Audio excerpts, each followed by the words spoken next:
السلام عليكم ورحمة الله. كيف حالكم جميعا؟ أتمنى أن تكونوا بخير. إن شاء الله سنعرف اليوم بعض الكلمات اللهجة المصرية واللهجة الفصحى. هيا سنبدأ. أولا، هنا اللهجة المصرية، وهنا اللغات الفصحى، يعني كل العرب، كل أهل العرب ونحن نعرفون دي اللغات الفصحى. وهنا النطق بالإنجليزية. لو لم يفهم كلامي أو لم يفهم نطقي أو نطقي مش واضحة، يعني ليس واضحة، هم ينطقون بهذه الأنطاق. يلا سنبدأ. أولا، سرعة سرعة. اللغات المصرية يعني سرعة سرعة، واللغات الفصحى سريعا سريعا. سرعة سرعة يعني سريعا، سرعة سرعة، هكذا. تعالى تعالى يعني تعالى، come here. يلا تعالى سرعة. نحن ننطقون اللغات الفصحى هيا تعالى سريعا، هيا بنا تعالى سريعا. واللغات المصرية هم ينطقون يلا تعالى سرعة، يلا تعالى بسرعة. حمام حمام. سخنة حار، حار يعني سخنة hot، حار. اللغات المصرية سخنة. موية سقى، موية سقى معناها الماء بارد، الماء بارد. لكن المصريين هم ينطقون القاف يعني همزة، مثلا قلم يعني ألم، هكذا. ونحن ننطقون موية سقى، موية سقى يعني الماء بارد. أنا أريتكم هذه الكتاب، لكن لا تكتب هكذا. بعض المصريون هم ينطقون قلم يعني ألم. لو أنت تكتب همزة لام ميم يعني ألم، أي حد لم يفهم، يعني أي شخص لم يفهم. لو أنت تكتب قاف لام ميم، لكن عندما هم يقرأ هم سينطقون هنا موية سقى، هنا موية سقى يعني الماء بارد. نحن سننطقون باللغات العامية موية سقى. ده الموية سخنة ولا سقى؟ دي الموية سخنة ولا سقى؟ يعني هل هذه الماء حارا أم باردا؟ هل هذه الماء حارا أم باردا؟ نحن ننطقون باللغة العامية دي الموية سخنة ولا سقى؟ جيب لي موية سقى، هكذا عند الكتابة، لكن عند النطق سقى. أعطني الماء باردا، أعطني الماء باردا يعني جيب لي موية سقى. هنا جيم يا باء، لكن المصريين هم ينطقون جيم يعني غين. جيب لي موية سقى، يعني مفروض نحن ننطقون جيب لي موية سقى، لكن المصريين ينطقون جيب لي موية سقى. يعني اللغات الفصحى أعطيني الماء باردا. هنا جيب لي 1 كوباية موية سقى، مفروض نحن ننطقون، لكن المصريين ينطقون جيب لي 1 كوباية موية سقى، يعني أعطني الماء باردا من كوب واحد، أعطني الماء باردا من كوب واحد. يعني لغة العامية جيب لي 1 كوباية موية سقى.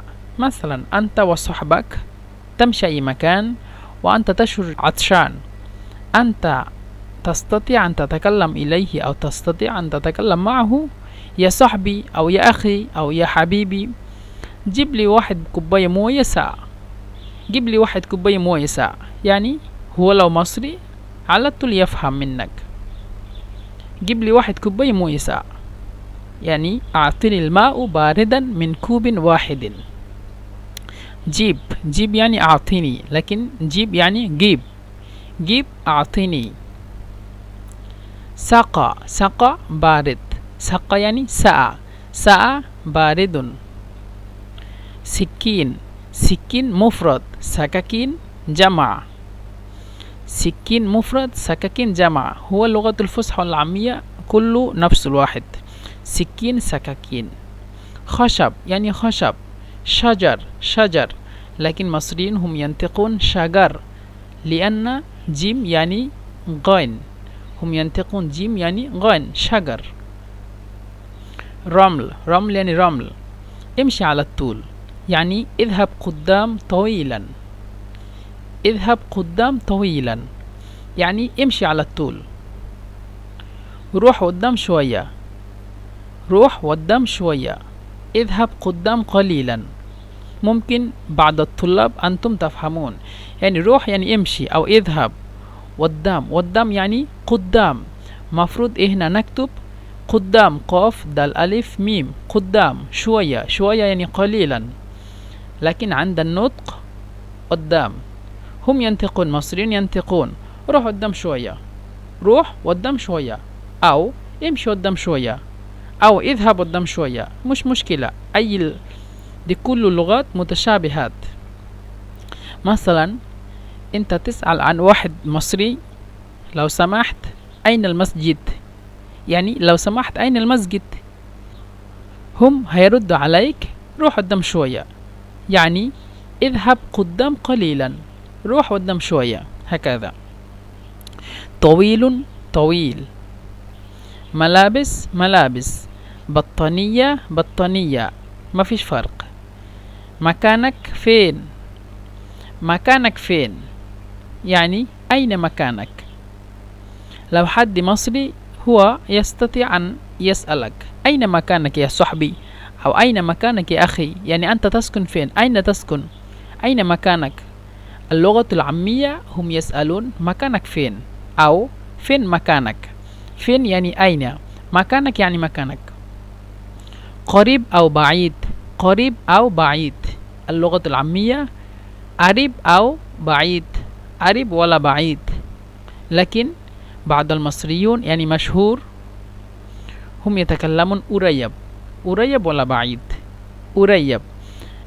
بس عند النطق قريب يعني قريب، قريب أو بعيد يعني قريب ولا بعيد، بس عند النطق. قريب قريب، بعيد يعني بعيد، قدام يعني قدام.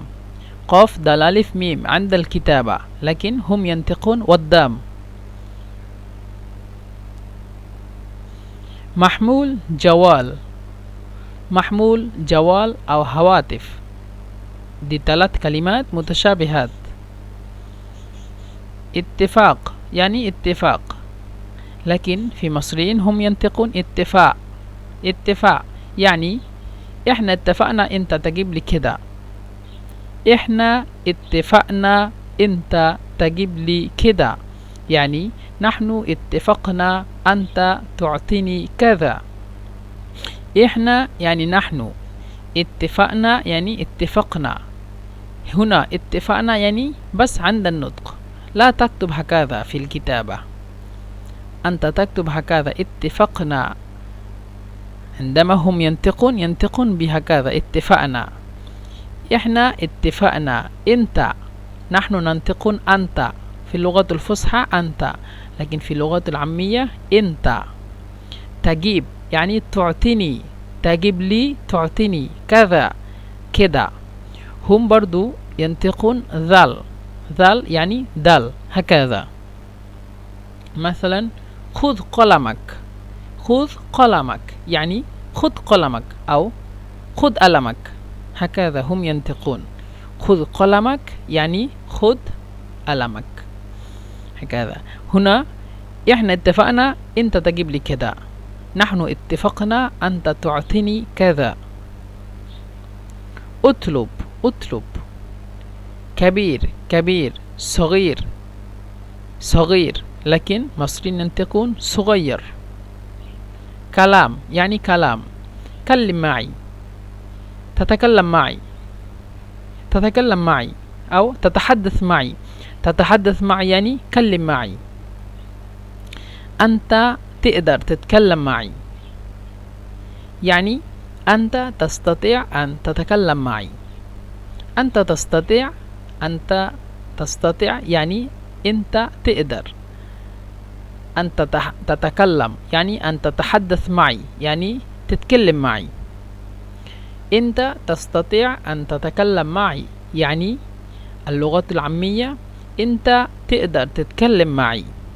تتكلم معي، تقدر، هنا تقدر. أنت تقدر تتكلم معي يعني أنت تستطيع أن تتكلم معي. بتقول لي إيه؟ هنا الكتابة الصحيحة لكن النطق مختلف. بتقول لي إيه؟ بتقول لي إيه؟ مفروض بتقول، يعني بتقول لي إيه، لكن المصريين ينطقون بتقول لي إيه، يعني ماذا تتكلم لي؟ ماذا تتكلم لي؟ ماذا تتكلم لي؟ يعني في اللغة المصرية بتقول لي إيه؟ جيب لي، مفروض جيب لي، لكن هم ينطقون جيب لي، يعني أعطيني. صبر يعني صبر. استنى لي يعني اصبر علي، اصبر علي. صبر، اصبر يعني استنى لي. استنى شوية، استنى شوية يعني اصبر قليلا. غلط، غلط يعني غلط. ثواني شوية، ثواني شوية يعني لحظة قليلا، لحظة قليلا يعني wait a minute. ثواني شوية، لحظة قليلا. لازم، لازم يعني لازم. مثلا لازم تجيب لي كده، أو لازم تجيب لي دي، يعني لازم تعطيني هذا، لازم تعطيني هذا. اللغة العامية لازم تجيب لي دي. أنا تكلمت الأول جيم يعني غين، هم ينطقون جيم يعني غين، يعني لازم تجيب لي، مفروض لازم تجيب لي، لكن هم ينطقون لازم تجيب لي. دا، دا يعني هذا، هذا يعني دا. حبة صغيرة، حبة صغيرة يعني جزء صغيرة، جزء صغيرة يعني حبة صغيرة. حبة كبيرة يعني جزء كبيرة. هات لي حبة صغيرة يعني أعطني جزء صغيرا. هات لي حبة صغيرة، مفروض صغيرة، لكن هم ينطقون صغيرة. هات لي حبة صغيرة يعني أعطني جزء صغيرا. دلوقتي، دلوقتي، لكن عند الكتابة دلوقتي، لكن عند النطق دلوقتي، يعني قاف يعني همزة. دلوقتي، الآن، الآن now. دلوقتي، الآن. أكيد، أكيد يعني أكيد. أيوة بالضبط أنا شفته، يعني نعم أكيد أنا رأيته. نعم أكيد أنا رأيته، يعني أيوة بالضبط أنا شفته. أيوة يعني نعم، نعم. اللغة المصرية أو اللغة العامية يعني أيوة، أيوة بالضبط، بالضبط يعني أكيد. أنا شفته يعني أنا رأيته. أيوة بالضبط أنا شفته. نعم أكيد أنا رأيته. بالضبط يعني أكيد. حلاق، حلاق، مفروض حلاق، لكن هم ينطقون حلاق، لكن أنتم لا تكتبون حلاق هكذا، أنتم تكتبون هكذا، لكن عندما هم يقرأ حلاق هكذا، يعني هم ينطقون حلاق همزة. النهاردة خلصنا الفيديو حتى هنا. إن شاء الله مرة القادمة أو في فيديو الثاني الجديد سنبدأ من هنا إن شاء الله. السلام عليكم ورحمة الله.